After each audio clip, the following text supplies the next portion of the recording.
We gotta play the "See You Again" goodbye like he passed away. This is the saying goodbye to our intern Ben Macklin.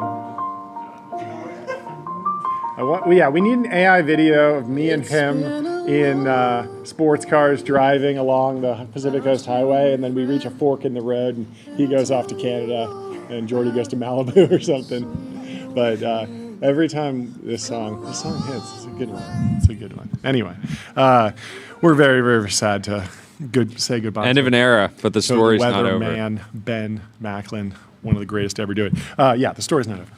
Anyway, there are a ton of stories that are not over. We're going to take you through a bunch of them. I want the production team to tell me if this video, which is not AI slaps because it is an adaptation of Obsession from Jerry Zhang over at Lemma, YCF 25. What does F stand for? Fall 25. Oh, because they do quarterly now. Anyway, let's play this. Hit that Bob. Yeah, F. How are those out-of-office emails? Can we not talk about that right now? Okay. Sorry, it's the second time they texted me that. I'll be right back. What is it, dude? I'm busy. Okay, so... What is it? I looked into your out-of-office emails, and she sent out replies to all 30,000 emails in your inbox. Now, you haven't seen Obsession. I told her to only reply to emails when I'm out of But the office. production team has? Look, you know it's my job seen to it. surface these kinds of failures for you. And it may suck. Yeah, I think that's in the same restaurant, I don't know, too. She sent 30,000 emails. Looks very and they're similar. right about it. It's either a lack of guardrails or Yeah, same conduct location. rot or I don't know, man. I'm gonna pull the traces and look into it for you.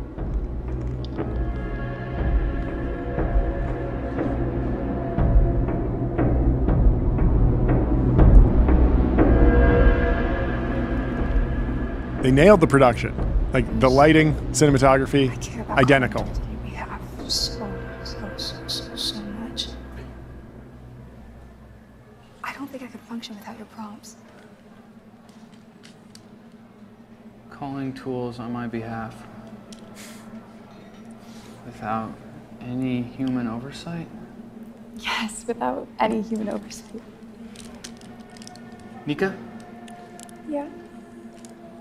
This is a little slow, so I'm going to tell you about Railway. Railway is the all-in-one send intelligent out? cloud provider.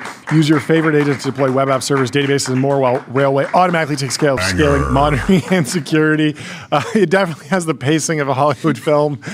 Maybe we need to go back to the Vibe Reel era. What's the product? It's it basically monitors agents made by other companies. Jerry says agents are taking on real economic work as runs get longer, mistakes become expensive at best, catastrophic at worst. Today, teams find out from user complaints or never. Monitoring tools only catch what you told them to watch for, so you set up the judges, you trace the issues yourself, but agents will always fail in ways you didn't predict. That's why we built Lemma. Lemma understands what your agent is supposed to do, so it surfaces failures you never defined automatically. So Lemma sits there, watches everything that goes on. Oh, there's something that seems really odd because it's basically taking the whole context of everything that's happening in the organization and saying, okay, well, you just sent out 100,000 emails. Like, was that the right thing? You should probably flag this. This seems like an uptake in, like you would see if you start seeing an insane amount of traffic on a specific product detail page on your e-commerce site. It might be that, or or a coupon code. It might be that something's going viral on this particular SKU. Maybe you need to buy more inventory. If in the best case, maybe you're being spammed or scammed in some way, or maybe you accidentally priced your product at 1 cent instead of $1, and so or $100, so people are buying it. And you need to fix that. This will do that across the entire organization in theory. Production team, what do you think about the Obsession knockoff as startup launch video? I thought it was pretty good. Rave review. Yeah. I don't know, looks like the movie. Mike disagreed, maybe. Oh, Mike disagreed. Shots Take the other fired. side, Mike. Wrong lens? What do we got? I don't know. Take Mike? some shot. He said colors off. Oh, the color's off. Okay. Well, the experts have waited. So anyway, I mean, I can see a new meta of startups just recreating iconic movie scenes to promote their products. Yeah. But I don't know. Like was if that, you're was growing, that the like founder? if you're growing human tissue, you recreate Michael Bay's The Island to show, just recreate the dystopian scenario that you're creating. No, and then be like, it's exactly like that. no, there is something to that where Obsession is a horror film. It's very scary. And so the enemy of the product is shown. Like the Lemma is the guy on the phone. In Obsession, basically there's this curse and the woman becomes obsessed with the man. And the guy's friend calls him and says like, hey, your girlfriend is acting very, very weird. Something's going on. You need to break up with her. You need to rethink this. And so Lemma is the friend in this scenario, but it is a horror shot after all. So it does leave. And the woman is the agent. The woman is the going off agent. the rails. Yeah, the agent that has gone off the rails. Yeah. And so there is a little bit of like you leave with the feeling of a horror film, which is so just on a generic brand experience side, I'm like, ugh. But that's kind of the emotion that they wanted to deliver, right? Was like imagine an agent doing something really bad in your organization. So not an unreasonable scenario. Anyway, there is an article in the Journal. The information has been reporting on even Claude is in the dark about Dario Amadei's wife and her influence at Anthropic. Cami Clark, who started what she called a revolutionary porn company where she sought investment from Jeffrey Epstein, keeps a low profile, but is a key advisor to the AI chief. Its coming IPO could top trillions. And so the actual lineage here was Dario mentioned that he was married, I believe to on a Bloomberg podcast, I believe. And that was recently? The Circuit, I think. That was recently.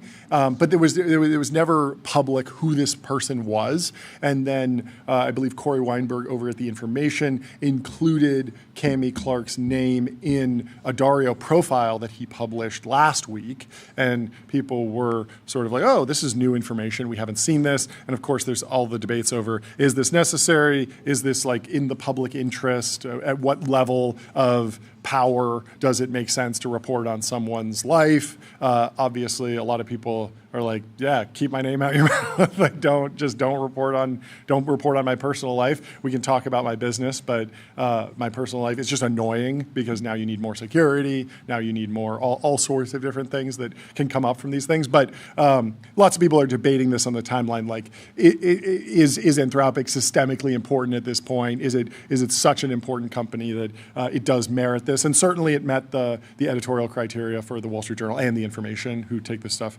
pretty seriously. So Clark doesn't work at Anthropic, but she is often seen sitting front row while Dario Amodei talks at events such as Davos, or can be found chatting up investors at gatherings like Allen and Company Conference in Sun Valley.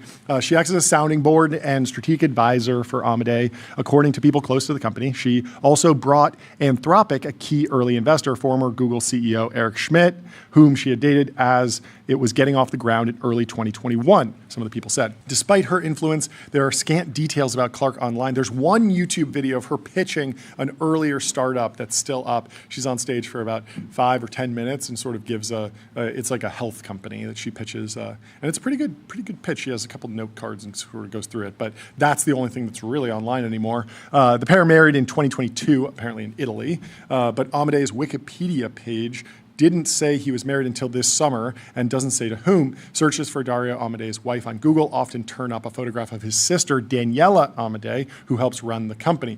Even Claude, Anthropic's AI chatbot, responds to queries by saying Dario Amodei's marital status doesn't seem to be clearly confirmed. That is extremely good because there's always this fear that when you're using an AI chatbot, whatever you say will be baked into the next training run, and that the personal details will get leaked into the model. And so like if I'm saying something about Jordi, like you could look up something about you and it would just show up and leak in the model. So good. Like I think that this is like there's the whole like should you be more transparent question, but just in terms of actual like removing personally identifiable information from data that goes into training runs. Obviously, if you work for the company as CEO, you probably have fully private. Don't train on anything I say ever. But just good that it didn't leak through the actual model. So the Wall Street Journal writes, as Anthropic hurdles towards an IPO that could top $2 trillion as soon as this fall, Clark is one of the most influential voices shaping the decisions of the CEO at the forefront of the AI industry, a revolution remaking all aspects of work and life that simultaneously thrills and terrifies most of the public. Yes, that is 100% accurate. It's a remarkable rise for a woman who didn't graduate from college, had a previous brief marriage at age 20 to a man more than 40 years older, and once declared bankruptcy. Her career included co-founding a women-focused, quote, free luxury porn company that she unsuccessfully tried to persuade convicted sex offender Jeffrey Epstein to invest in, and started a women's social dieting app that morphed into a women's healthcare AI company. That was the video that I saw on YouTube. She made connections with powerful people, including Schmidt, whom she brought into Amade's orbit. The billionaire left his roles at Google and parent Alphabet in 2020.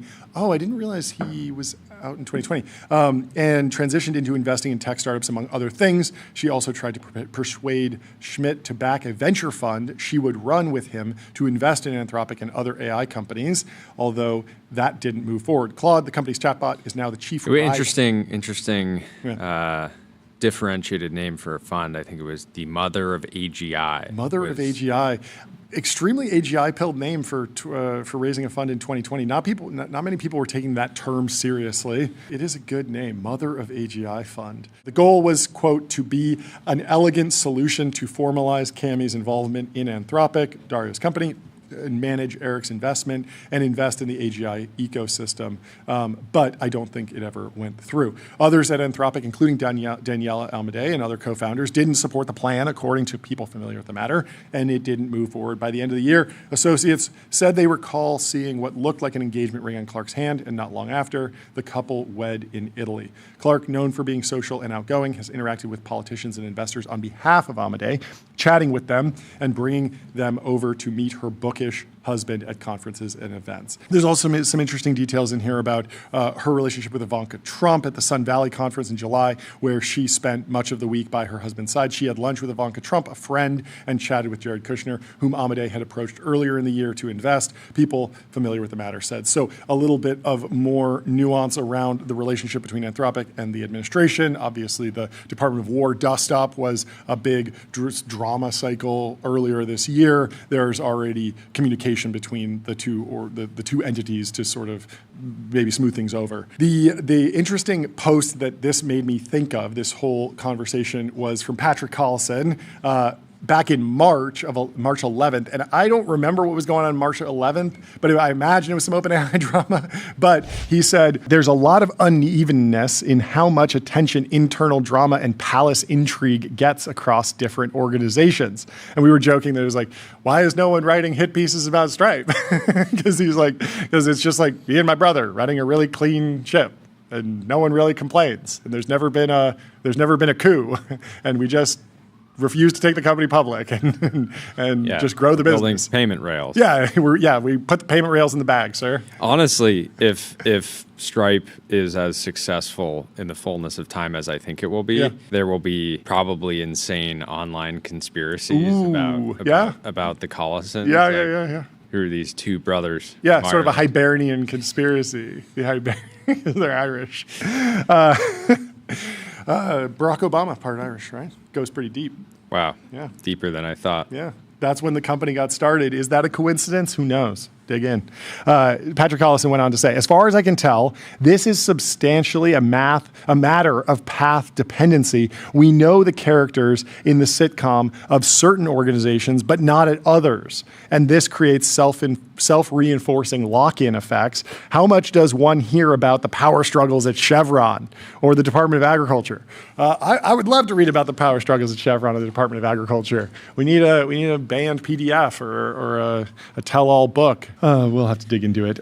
There is even significant heterogeneity between ostensibly similar companies within sectors. And so I took this at the time and sort of wrote a piece about this, calling it like tall poppy syndrome coming to America, just this idea that the intention of the public is intensely focused on like the hottest company at the time, and then all the arrows get directed at that. And I think that's something that's happening at this point. I said at the time, years ago, I was talking to an American venture capitalist about New Zealand and asked him about the startup community there. The country is beautiful, highly developed, democratic. It consistently ranks among the world's most stable, wealthy, well-governed societies. But could New Zealand produce a power law company one day? Like, are we going to hear, like we've seen with Spotify, and there's been a number of other companies, certainly in China, they have a number of decacorns and centicorns over there, huge companies. Will we ever see one out of New Zealand? It seems to have the recipe. And he said his assessment distilled down to something along the lines of they are suffering from a bad case of tall poppy syndrome. Put simply, individuals who achieve visible success are criticized, attacked, or socially cut down because they stand above the others. The metaphor should be obvious, but when you cut the tallest flowers in a field, the surface appears even. Anthropologists even call this leveling behavior in hunter-gatherer societies. Good hunters might be mocked, discouraged from bragging. Sharing would be encouraged to prevent resource concentration. There's nothing all that bad about a preference for humility. America has long been suspicious of Lamborghini-driving, self-promotional Instagram course hustlers, and for good reason. They're usually selling overpriced junk food. But the strong form of tall poppy syndrome leads to lower startup formation, fewer truly scaled companies, and ultimately a talent exodus or brain drain. America has never had this problem, and I don't think we're particularly close to developing a crippling case of tall poppy syndrome anytime soon, but it's worth understanding how these leveling behaviors shape the narrative in tech, and I think that's a little bit of what's happening right now. Will this affect the IPO? Will this affect the stock price? Like, probably not, but John Stokes was sort of laying out why he thinks this piece was worth, writing.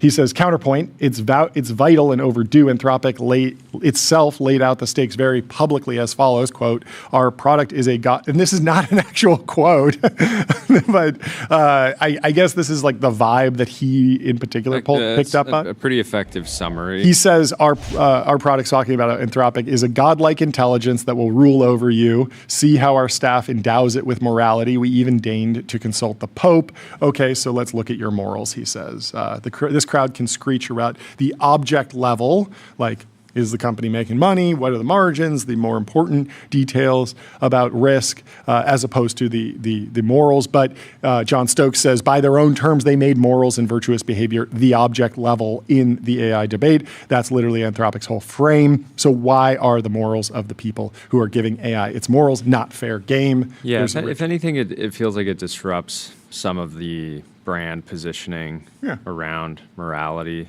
Makes that maybe less effective. It is fascinating, in my view, that this kind of coverage didn't happen like a long time ago. Yeah, but that's normal for the mainstream media. Anthropic was not an interesting company to write about at the Wall Street Journal or the Information, even like last year. It was like it was a great company. But even like the images that are in the Wall Street Journal piece are from February, right? Where they're together. Yeah. And you would think that somebody would have asked, who's this person that Dario is holding hands with, and then tried to get a little information. And the internet was mostly scrubbed, but you could just look up her name in the Epstein files, public federal database. It actually did hit the timeline. Someone was just digging through the Epstein files in February and posted it, but didn't make the actual connection, which is very, very, very interesting. They were just like, here are all the crazy interactions that I found while digging through the files, and this was one of them, the actual interaction. But they didn't piece it together fully. It obviously, the context of being in the journal is a very, very different thing. Yeah. Anyway. Anyways, probably overall, mostly just bad for the AI industry overall. Yeah.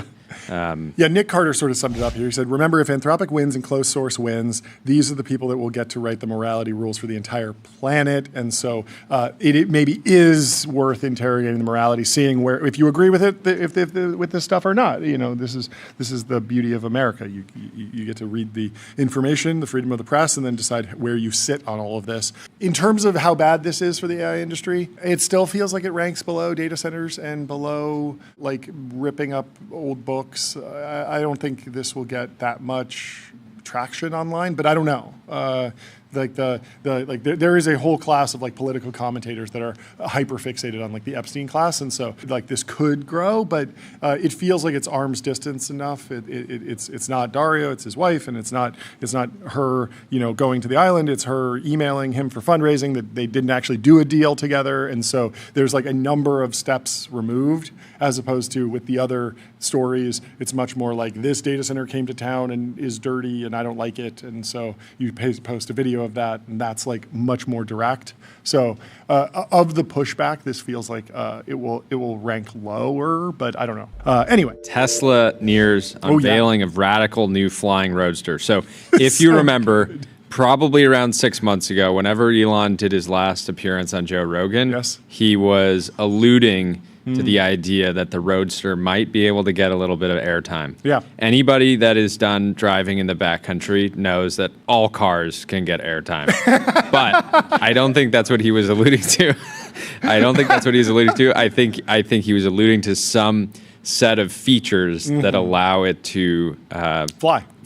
And I don't know what flying is. Yep. Right? Is flying an inch off the ground. If you're moving it at 100 miles an hour, maybe. Maybe. So there is a Chinese car that can jump over a pothole, extremely relevant for Los Angeles. We got to get this car here to change all the tariff rules. But some sort of, I think it's a BYD, can actually change the suspension so aggressively that it can jump while traveling. And we said, like, okay, the gauntlet has thrown down. Jumping is not enough to go viral. Jumping will not satisfy the criteria of flying. So it has to be able to, probably go more than 6 inches off the ground, maybe a full foot off the ground. It has to be able to stay off the ground for, I don't know, a few seconds, 10 seconds. My speculation was that it would be able to use the thrusters to lift off the ground and parallel park directly in. That was my prediction for something that would satisfy flying without actually being just, you can just fly it from Malibu to LA. Yeah. Right? Like I think that that's probably not in the cards, but I think that it has to have a crazy demo. It has to look crazy, it has to have crazy stats, but it also has to have a crazy viral video demo where you show it and you're like, wow, no other car can do that. Not even close. But anyways, the information has the exclusive. The crazy thing is that even as far back as 8 years ago, there were patents that Tesla filed related to using effectively rocket-style thrusters in a vehicle. And people were already kind of chattering around then, is Tesla going to make some type of car? The collab, the SpaceX collab. They have the rockets. Yeah, the SpaceX, if Tesla comes out with a Roadster that has a SpaceX, it's like basically Merlin engine on it. Some type of SpaceX engine. There's probably 10,000 buyers for that car. Like you could imagine a lot of people. It's 20 times the Audi New Volare. The other thing that they could do is they could go out to the salt flats and they could set the world speed record, the high speed record, because a rocket engine on the back of a Tesla going in a straight line, they could probably break the speed of sound, and that would be amazing. It wouldn't necessarily fit the flying criteria, but it'd be flying across the salt flats, so I'd give it credit. But it needs a crazy twist, I think. Between Elon's promises of super nimble robots and interstellar colonization, the billionaire has spent plenty of time over the last decade hyping up another ambitious effort, the next version of the Roadster, the sporty electric vehicle that first put Tesla on the map. At first, he said he wanted the vehicle to be the fastest production car in the world. Then he said he wanted it to be crazier than every fictional James Bond car combined, and he wanted the car to be able to fly. Don't the James Bond cars have guns and missiles on them? Yes, they do. Like, in order to buy the Tesla, you have to have an FFL. You have to have a firearms dealer license. A dealer license. Dealer license. Okay, so it's basically a gun store on wheels. Exactly. Because that would be very American. That would be very Texas. You can't get automatic weapons. You can't get silencers. All these things are heavily restricted. But if you go through the process to become a gun store, you can get a lot more crazy stuff. So maybe that's just the process. Musk's directive sent Tesla designers down a rabbit hole that lasted years, delaying the car's release. The company first showed a prototype design of the vehicle and began accepting reservations for it in 2017. Since then, it has chucked that design completely and come up with a new one, which hasn't been publicly revealed. That could change soon. Tesla is currently planning an unveiling of the new design, which could happen as early as this month. I was trying to figure out, is there any world that they do something at Car Week happening right now? Where are we on Tesla? Feels very, very unlikely. It feels like much more like Elon to do his own event and not compete for attention. That event will include an elaborate stunt showing off the flying capabilities of a limited edition version of the Roadster, the result of a collaboration between Tesla and SpaceX. The demonstration is expected to take place at SpaceX's testing site in McGregor, Texas. As recently as a few months ago, Tesla's plans for the demonstration were like something out of a science fiction movie. They involved showing the vehicle racing onto a magnetized roller coaster-like ramp and driving upside down before righting itself and hovering in the air, 3 people said. Previously, Musk has said the vehicle's ability to fly would come from cold gas thrusters developed with SpaceX. Cool. Still, there's uncertainty about what Tesla will actually show at the event. Did you hear that, John? I'm going to read it back. Tell me. A magnetized roller coaster-like ramp driving upside down before righting itself and hovering in the air. Sorry, I need you to read that for a third time. They're making a Hot Wheels style roller coaster loop for And the this car. is what leaked? This is crazy. I love it, though. I absolutely super love pro it. this. I love this it. This is awesome. This is amazing. Okay. Musk told some Tesla staffers in recent weeks that the demonstration will be difficult to pull off and could go awry, but it will be entertaining regardless. It's such a... It couldn't be learned whether Tesla will show the event live or share recorded footage. All spectators at the event will be stationed several hundred yards away from the vehicle because of potential damage to their eardrums. Cold gas thrusters generate high-pressure gas that can create significant noise and vibrations, according to Jay Kim, a professor of aerodynamics. As a result, the car will be remotely operated without anyone inside the vehicle. Okay, this feels like we're getting farther and farther away from a production car. It's just a rocket. It's just a rocket. Hundreds of yards away, remotely operated, might go terribly. Can you imagine getting... He's just reinventing rockets. Honey, would you mind running out and grabbing a gallon of milk? Let me start the cold gas thrusters. Boom, all the windows break in your neighborhood. Let me pull out the car. Oh, that would be very, very funny. Is that the end of that story? That's all, folks. Did you know, Jordi, it's now cheaper to buy a private island than a house in Palo Alto? Finally. This is crazy. We've been waiting for these lines to cross. Yeah, no, it's actually cheaper to buy a private island than a house in Palo Alto. Earlier this week, Chris Backey highlighted a real estate listing for a 5-bedroom, 5-bathroom, 5,000 square foot home in Palo Alto, asking $16.5 million. We got to pull a picture of this thing because it doesn't look like a $16 million house. And I think that's why this image from Chris Backey went so viral, because it specifically looks just like a normal house that might be $1 million or $3 million. And so, I mean, 5,500 square feet, that's a lot. And Palo Alto is obviously on an absolute tear on the back of the AI boom. But $16.5 million is a lot of money. And you can get a private island for this shape. Yeah, it just looks like one normal house, please, to me.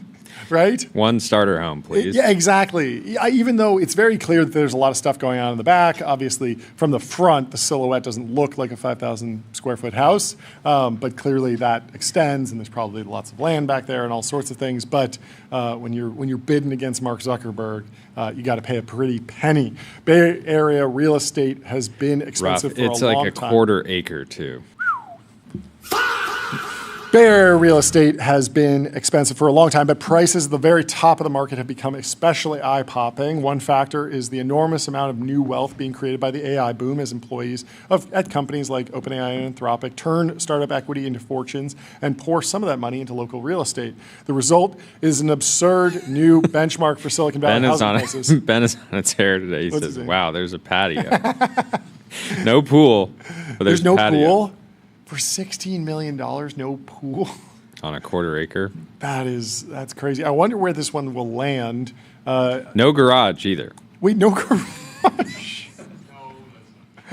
At this price, it's like you could actually be driving like a hypercar for like 10% of the house price. You know, like if you live in a if you live in a $1.6 million house and you drove a $50,000 car, no one would be like, oh, wow, that's so crazy, right? But if you live in a $16 million house and you drive a $500,000 car, people would be like, okay, that kind of matches, except you pull up to this thing in a Revuelto or something, or an SF90, and people are like, what? You don't even have a garage to park it in. Anyway, the result is an absurd new benchmark for Silicon Valley housing prices. There are actual private islands around the world that cost less than a house in Palo Alto. In June, a 4.5-acre private island on North Carolina's Lake Norman sold for $12.5 million. Hey, you can pull this one up. The agent on the listing says it has a unique feature, a glass-encased staircase. Okay. You don't see that much in a modern McMansion.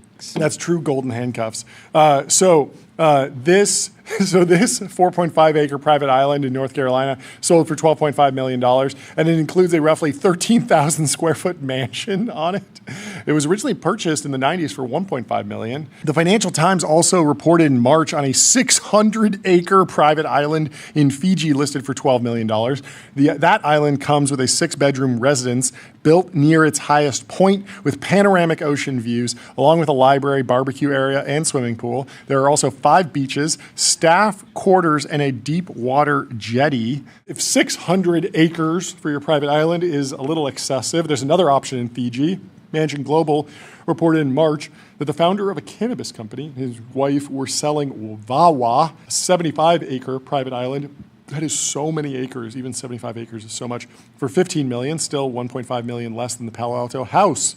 So if you are in Palo Alto, you really got to negotiate for remote work because you could be working from Fiji. The good folks over at the Acquired FM, Acquired podcast, revealed a very interesting fact that we wanted to share here. The highest grossing piece of entertainment ever isn't Avatar, Avengers, it's not Titanic, it's not Seinfeld, it's not even Grand Theft Auto. It's the Lion King musical. Perfect cue. It's the Lion King musical.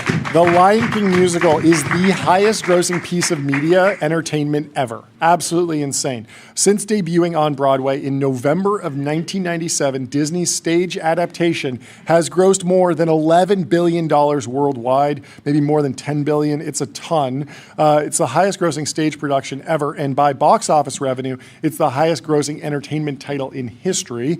For comparison, Avatar is the highest grossing movie ever, has made only $3 billion at the global box office. The Lion King passed the previous record holder, the Phantom of the Opera, all the way back in 2014 when its cumulative gross was already $6.2 billion. I had no idea there was so much money in Broadway. So the question everyone's asking, how is this even possible? Like, yeah, the Lion King musical, it's popular, but Avatar was like a cultural moment. Everyone saw it. But it's because the Lion King musical is not just one show. It's much more complicated than that. It's this entertainment machine. So since 1997, there have been... It's not just a show, it's a machine? Basically. Wow. It's 30 different productions around the world spanning more than 100 cities and 24 countries. So the show runs on Broadway, but also London's West End, Japan, Germany, Australia, alongside North America, international touring productions.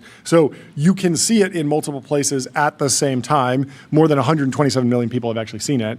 And unlike a movie, the same piece of entertainment can keep selling thousands of expensive tickets every night for decades. So the Broadway production alone performs 8 times a week. In 1 week this June, it sold 12,670 tickets, grossed $1.94 million from a single theater. And then you scale that model across multiple productions, operating simultaneously. And are all these productions paying royalties back to Disney? Yeah. Yeah. So you're thinking what I'm thinking? What are you thinking? Thrive Eternal comes in. Oh. They spin out the Lion King IP. Seems like a good Iger IP. Yeah. Gets a piece back. Yeah. Alex Cooper raising a ton of money. Podcast is doing well. Media company's doing well. Her beverage brand is doing Unwell. The brand Unwell ceased operations.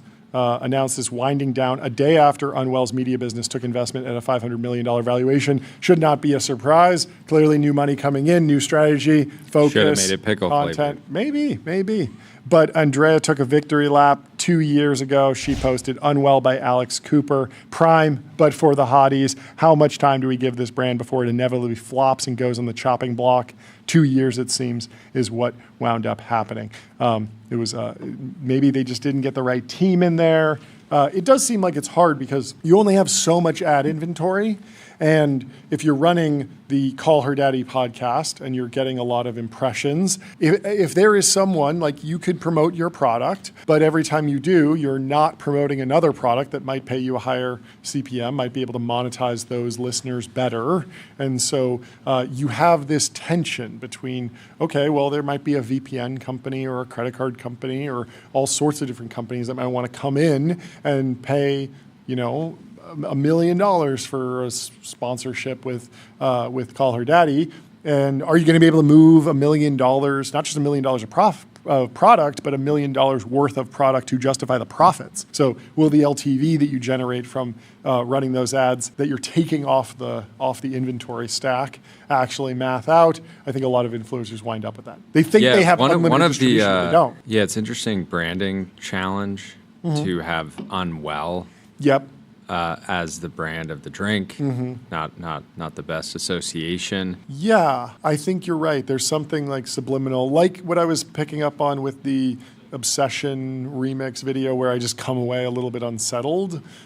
Seeing a brand name Unwell in my face, it's just going to stick in my brain a little bit. But oh well, have a great rest of your Friday. Have a great 2 weeks. We're taking a vacation. We will be back in September, everyone. In September. We have a whole bunch of crazy stuff lined up for the new season. We're very excited for that. We will be back in September. So yeah, I know it's very Euro coded of us. Yeah, we don't enjoy taking time off around here. We rarely do, but we think it's important to give the whole team a proper break. This work is relentless. Yeah. You cannot rest on any laurels. Even if you have a bunch of laurels at the office, you start resting on them, there's no show. And so we figured it'd be good to let the whole team take some time away. And I can't wait to be back already. We absolutely love what we do. Yeah, that's great. And it's a blessing. And counting down the days. Just like, how many more sleeps is it? Like 16, 17. Something like that. Something like that. So we'll be reminding the team every day, just 16 more sleeps, everybody. Have a good week. Have a good next 2 enjoy weeks. enjoy the last couple weeks of like proper summer. I feel like September comes around. It's over. It's over. It's time to get back in the mines. We will be back. We'll see you soon. We love you guys. Cheers. September 1st.